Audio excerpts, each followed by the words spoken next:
It's time to accelerate. Hi, I'm your host, Andy Paul. Join me as I host conversations with the leading experts in sales, marketing, sales automation, sales process, leadership, management, training, coaching, any resource that I believe to help you accelerate the growth of your sales, your business, and most importantly, you. Hello, and welcome to Accelerate.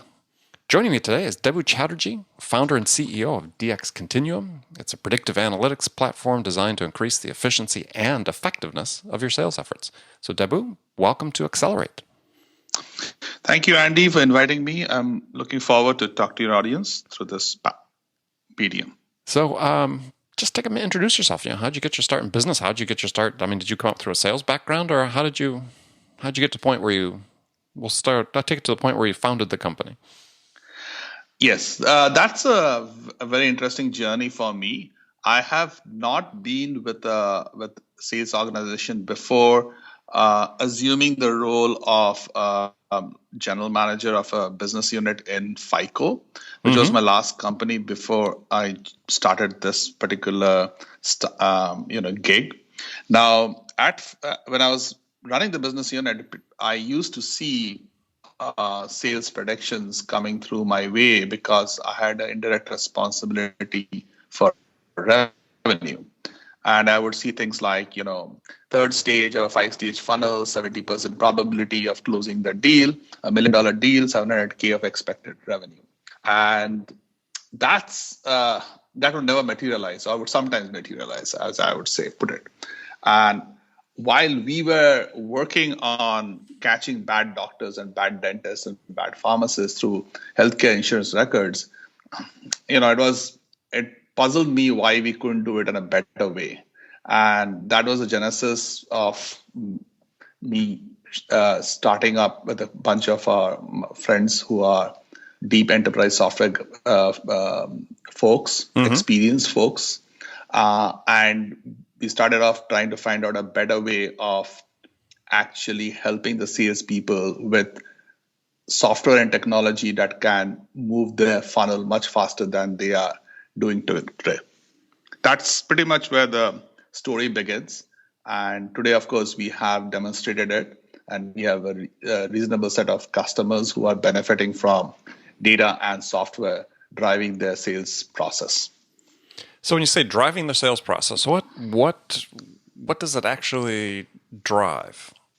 Data is incredible. Big data does lots. You can learn that are great indicators. But now we seem to be, from a technology standpoint, moving from data as indicators to data as predictors. And as given sort of the human-to-human role of sales, how predictive can you really be?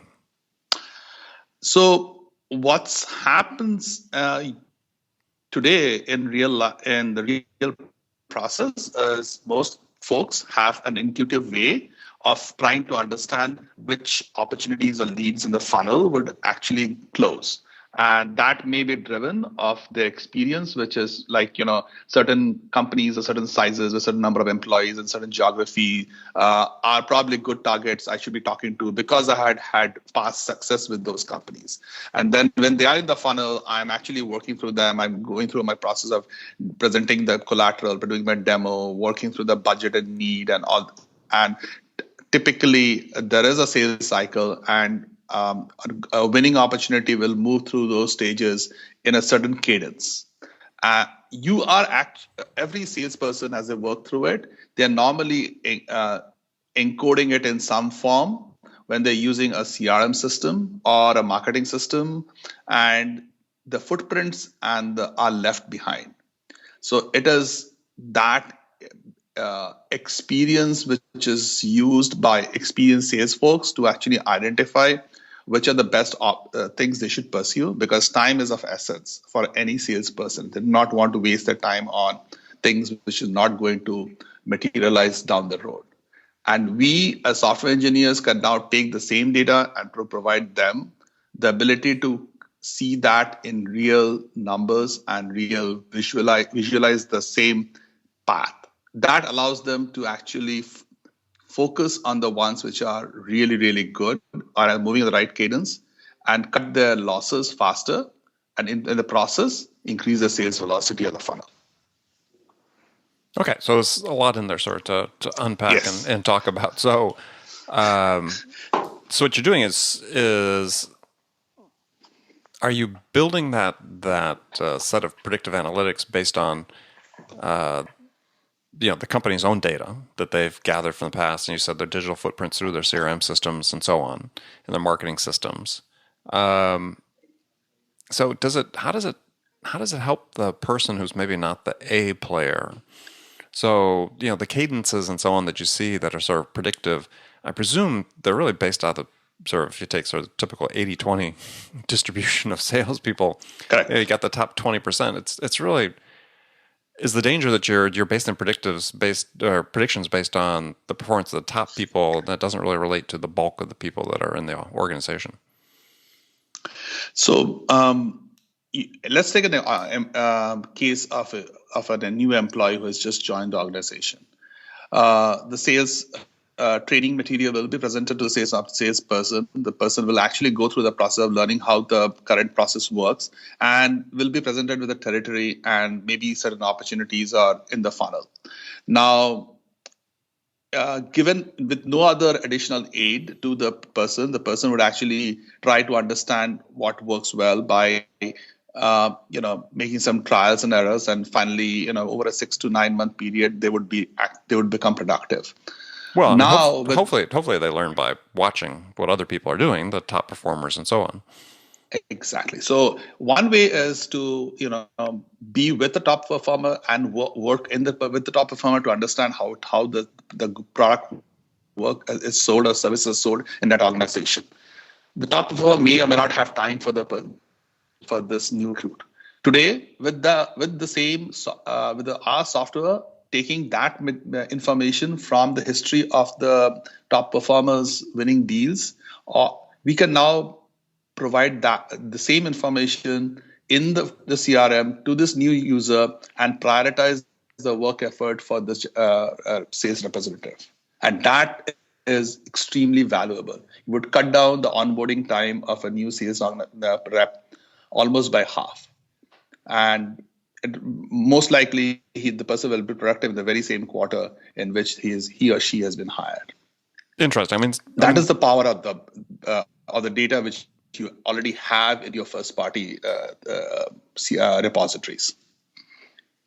Right. So what you're saying is so the power of predictive analytics in this case is what we're talking about is really modeling the behaviors of the top performers and making those available as guides to everybody else. Right. What I call them is basically learning from the wisdom of the crowd and the best people, and that's done systematically and programmatically now. So what salespeople did not really have was something of a notion of a sales tech stack. Really, marketing and other people have been using some of the information before from data-based analysis to drive the engagement of prospects and understanding which prospects can now be brought into the funnel for being sold to. What salespeople really lacked is the ability for using technology and data to help them close these deals faster. And today, it can be us, it can be another company, but really a Predictive is a key component of the sales tech stack, along with a few other things. And we believe this will be the most enabling technology for companies to be both strategic and tactical when they're trying to go meet the numbers. Yeah, from the tactical standpoint, you bring an interesting example up about like being able to predict the price point at which the client is most likely to close a deal. Yes. So how do you do that? Okay.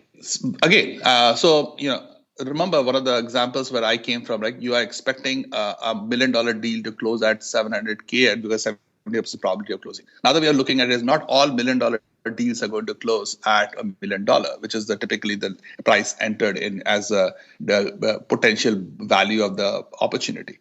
Depending on what discounts are being offered or how that is being negotiated, the deal can close at 600K, 650K, 750K, 800K. The funny thing is, all that information today exists in your CRM. Now, if you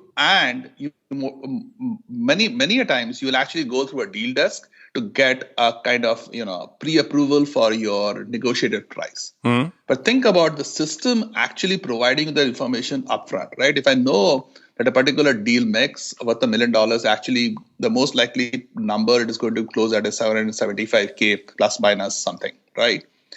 You cut down the pre-approval process. You are now, if you can get a price between 775K and million, you're actually doing really, really well when you're negotiating. And the sales rep is armed with information about how typical deals have closed, and that's a big, powerful information to have. It's almost like having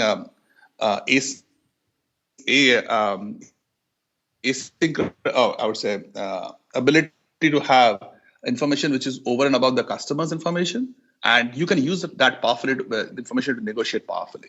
Now that is almost like manufacturing operations process, right? You typically try to find out where your biggest logjam is. People spend so much money on CPQ processes trying just to find out the right price code.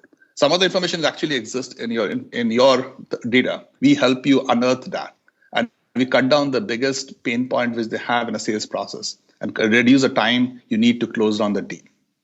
So what you're really talking about very, is very powerful. Right. As the uses could be is that even earlier in a deal that a sales rep will understand how similar deals typically closed within a certain range of pricing. Exactly. Now, it seems like a little dangerous there with that information somewhat in that, it has to be used to make sure that you're not just defaulting to the lower end of the price range just to get the deal, because that could erode margins. But it does help you up front certainly from a qualification standpoint. And it's actually not the lowest point of the margin, because when the prediction happens, it is not the price at which the last deal closed, or it is price at which potentially this is the best price a deal should close, or the price above this is most likely to close at, which is actually a number which is better than the most discounted price you ever have given on the deal. Oh yeah, no, I understand. But I'm assuming that when the sales rep gets a range, it's a range of acceptable prices to the management of the company, as opposed to this is the range of where the deal's closed. So even within that range, you just, as a manager, if you have that, you just still have to be careful that you don't abandon your checks and balances, so the reps always sell to the low end of that acceptable range. True. So yeah, I like that, because again, that's an interesting tool to be able to use for qualification. If you've got somebody that seems to fit your criteria for being a targeted prospect and an account you want to sell into, but you've got some disconnect on price and the probability of the deal closing within a certain range and they're not there, then perhaps it's time to work on somebody else. Yeah. So this is what we call, the fact that today's big data has actually left the theoretical world and has entered to the realm of something which is business outcomes. The very interesting thing is, it's exactly the same data. It's the same data which you have in your install base. You have the data in your CRM systems. You have it in your marketing repositories. The same set of data is going to be used to help you in different parts of your sales process, from acquisition to customer expansion to customer retention. And it is extremely powerful. So that's the sales tech stack which needs to become a part of the DNA of a sales process. So the process is good. The process allows a set of discipline to be inculcated into the organization. And the data backs up and allows the process to become much more effective, because it really reduces or takes away the inefficiencies in this process, in the pipeline, which may have multiple places where there is a bottleneck or a log jam. Well, yeah, it seems to me like where the efficiency really enters. So if we talk about a difference between efficiency and effectiveness, efficiency. I talk about knowing what to do, and effectiveness is doing it well. Is that the efficiency with the data becomes more prescriptive to a certain degree, a little more directed. True. So when you're at any particular point in your process, if you say, okay, well, this is what the analytics are going to show me about what typically happens in the past, then there's less of this, as you talked about, sort of bottleneck in the pipeline, wondering, okay, what's the next step that we should be taking, or what are we pointing toward in terms of particular outcome? Because we sort of know. And we have discovered this for some of our customers. So in fact, I'll give you an example of a customer where we analyzed the sales and marketing data, and we could figure out that depending on the kind of personas you have, whether you're an influencer or a buyer, the set of sequence of digital assets you want to present the persona with are different, and the order in which you should be doing it is different. And in some cases, you really do, if you're, for example, presenting or doing a demo, you probably would want to do a demo at a certain stage. And if your demo has been done to an influencer, you don't want to do the same demo or something else to a buyer, because it may actually affect your buying process. And those are the kind of prescriptive actions which can come out of the fact that you understand now more of what you have done successfully and what you have not done successfully, and use that to improve the efficiency of your system, of your sales process in place. And it's all about conversion. It's all about using the time effectively.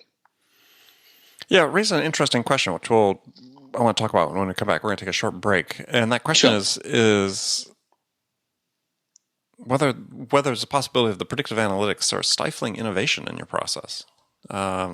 And I'll explain what I mean when I get back. With my guest today, Debu Chatterjee from DxContinuum, I had a great talk about predictive analytics and its use in sales, and we'll be right back to talk more of it. Hi, this is Andy. Connect and Sell is used by sales reps at nearly 1,000 companies, including hundreds of technology startups and several Fortune 500 companies, to overcome the challenges of getting prospects on the phone. Companies using Connect and Sell grow their revenues faster by enabling their sales reps to have more sales conversations in 90 minutes than they could otherwise achieve in an entire week. Connect and Sell can be deployed directly to your sales reps, or you can take advantage of their outbound on-demand service, which delivers qualified prospect meetings scheduled directly on your sales reps' calendars. Visit connectandsell.com to learn more about how Connect and Sell can start filling your pipeline today. So welcome back with my guest, Debu Chatterjee from DxContinuum. We were talking about the power of predictive analytics in sales, and so the question I had before the break was whether the predictive analytics have the danger of maybe stifling some innovation in the sales process, because it's based on the accumulation of data and what's happened in the past. But what if you were just fundamentally wrong in one of those dimensions? And it happened. I've seen it lots of times where companies, they may have been successful to a certain degree, but their ability to achieve a breakthrough really depends on heading on a path that's sort of orthogonal to what they're doing now. So are they constrained then by the predictive analytics, or how do they use those analytics to help them forecast really where they should be taking their process? And I said maybe at 90 degrees to where they are now. So you actually asked me a question which allows me to tell the audience how the name came about. So DxContinuum, the very word DxContinuum stands for the two things. D is the Latin word for 500. So we do want to give our customers 500 times return continuously. And the very fact that continuum is in the name answers the question you just asked. It wasn't even a setup. I did that honestly. Yes, and I'm so glad you asked me this question, because that's where the IP of the product and the platform exists. So what has happened today is the way the predictive analytics is used is people go and build a model and the data changes and you have not been able to keep it up to date. Now, when you asked about innovation and in the process, right, or in the sales area, that innovation and also new products being introduced, a new geographies being introduced, or whatever it is, how the sales process actually doesn't change overnight, right? It typically changes over a period of time, and there's a slow morphing process. Even innovation comes in, the innovation will be. So our product is built the way that's the way the continuum comes in. Every quarter, when new data comes in around your sales wins and losses, about the marketing attributes been used and how it has driven sales, all that information is reused every quarter. You can actually build it every month, every few weeks if you wanted to, and you would be able to discover new things which may be driving success in your company.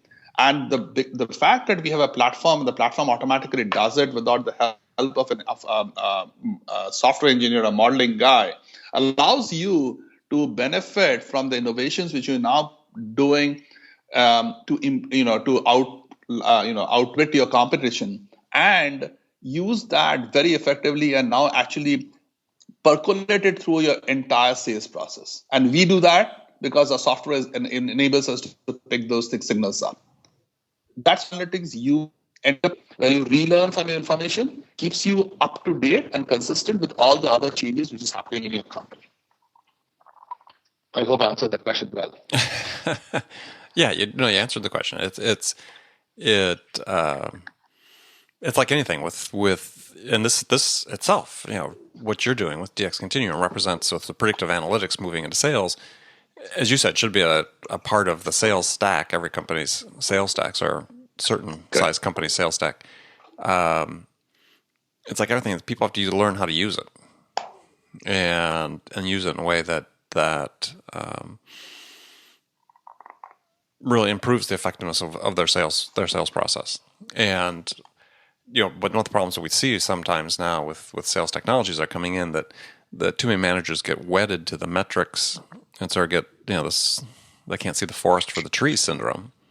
And what happens? They then get stuck in processes that, they can measure the heck out of them, and they've got a lot of data, but they're not evolving it the way they need to evolve it as quickly as they need to evolve it to respond to the needs of the customer. So, great tools if managers are not getting lost in them. To ameliorate the problem by actually having the entire visualization of the insights we provide directly in the CRM, which the customers are used to. So if you are used to a CRM from Salesforce or Oracle or whatever your CRM of choice, you don't nearly change the process in which you are working. This becomes an addendum, supplementary to what your existing sales process, and only helps you understand what you're doing already well and ensure that the same thing is being done repeatedly. So that's has been our way of taking a platform and converting that into a solution and helping the take the solution to the customer, to the user base, user community. So it is very different from a modeling engineering perspective. It's all about business outcomes. Right. No, I think, and you have to see a shift there. Yeah, that shift has to happen in the technology world, the solutions world. Yeah, and this type of gathering of data and providing the analytics back to the sales team is, as you said, is just absolutely the wave of the future, and information that reps should want to have. So I guess the question would be is so who's your ideal client profile? What are the types of companies that you deal with? Yes. So we have had success primarily today in the high-tech world, B2B sales processes. So that's where we had an initial foothold and the beachhead which we have established. We do believe that this is being used, can be used in a B2B2C setting. There is some amount of this being already used in a B2C setting when like companies like Amazon's and eBay's of the world are already using it. They're primarily driven around recommendations and upsell and cross-sell. But the B2B segment is the one which will probably value this most, because that's where the processes are and can benefit from the data which they're collecting, and which they're probably not looking to look forward. They're only using it to look backward when they're doing a QBR or something like that, to understand what happened rather than understand what they should be doing now to meet their KPIs for the quarter, for the year. Okay. And the sort of company size, number of sales reps? So ideally, the company should have about 50 million plus in new revenues, 50 plus sales reps in the organization. That's when you have enough pain and need to instruments a way in which you can actually now start thinking about the dollar spent for generating a dollar of revenue, and that's the number which is slowly increasing. The amount of money being spent on marketing sales and marketing dollars, the amount of revenue coming in for the same dollar is actually decreasing year over year. And if that's a number which can become interesting from a CFO's perspective, it will usually be in a company which is at least $50 to $100 million in new revenue or revenue coming in and growing at a very fast clip. And obviously, any other bigger companies, like $1 billion size companies, are always a good target for us for this kind of predictive tool. Great. All right, so we're going to move into the last segment of the show where I've got some standard questions to ask all my guests. And the first one's a hypothetical scenario where you, Debu, have just been hired as a new sales vice president at a company whose sales have stalled out. And they want to get, the CEO wants them to turn around and get unstuck.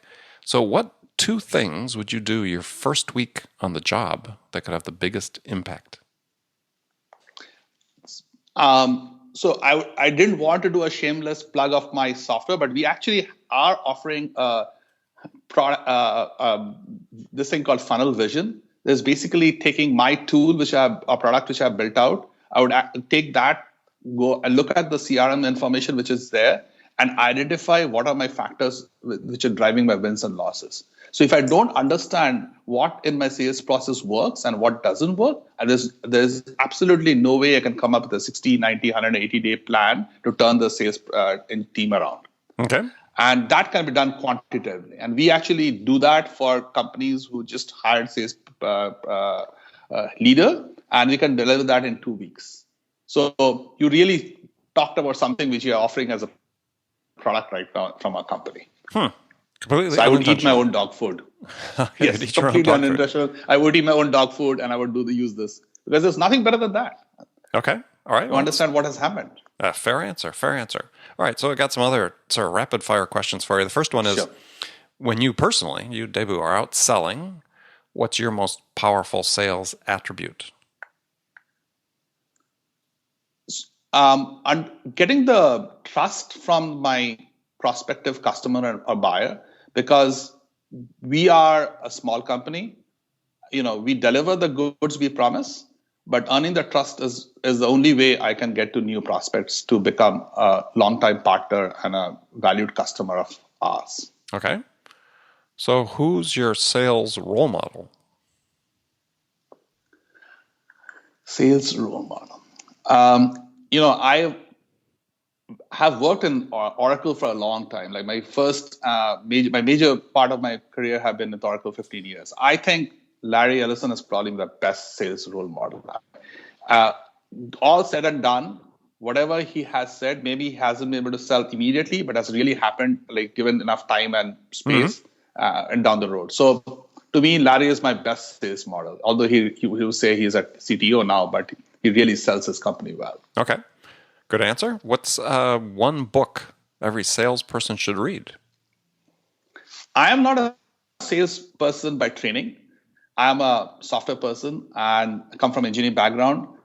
But one book I would recommend a salesperson to read is definitely Michael Lewis's Moneyball. It is the art of winning at the unfair game. And sales is sometimes unfair, right? You have so much competition. So you really need to understand what Moneyball was all about and how Oakland A's became a reasonably good profit-making company organization.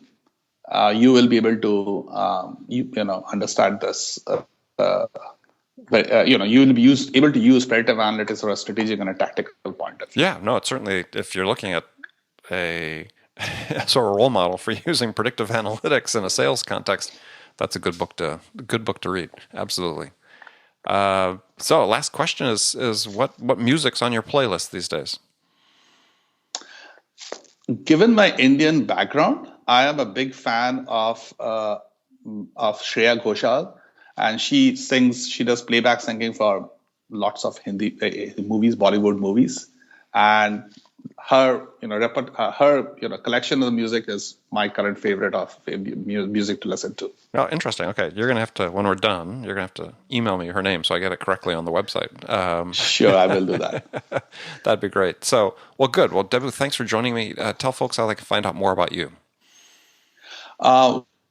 We can be reached at through our website, www.DxContinuum.com. D stands for 500 times continuously. Or you can reach me at Debu, DEBU, at DxContinuum.com or at info.DxContinuum.com. All right, very good. Well, again, thank you for being on the show. You're welcome. And remember, friends. My pleasure. Oh, yeah, our pleasure. And remember, friends, make it a part of your day every day to deliberately learn something new to help you accelerate your success. And an easy way to do that is to make this podcast, Accelerate, a part of your daily routine, whether you listen on your commute, in the gym, or as part of your morning sales meeting. That way you won't miss any of my conversations with top business experts like my guest today, Debu Chatterjee, who shared his expertise about how to accelerate the growth of your business. So thanks for joining me. Until next time, this is Andy Paul. Good selling, everyone. Thanks for listening to the show. If you like what you heard and want to make sure you don't miss any upcoming episodes, please subscribe to this podcast on iTunes or Stitcher.com. For more information about today's guest, visit my website at andypaul.com.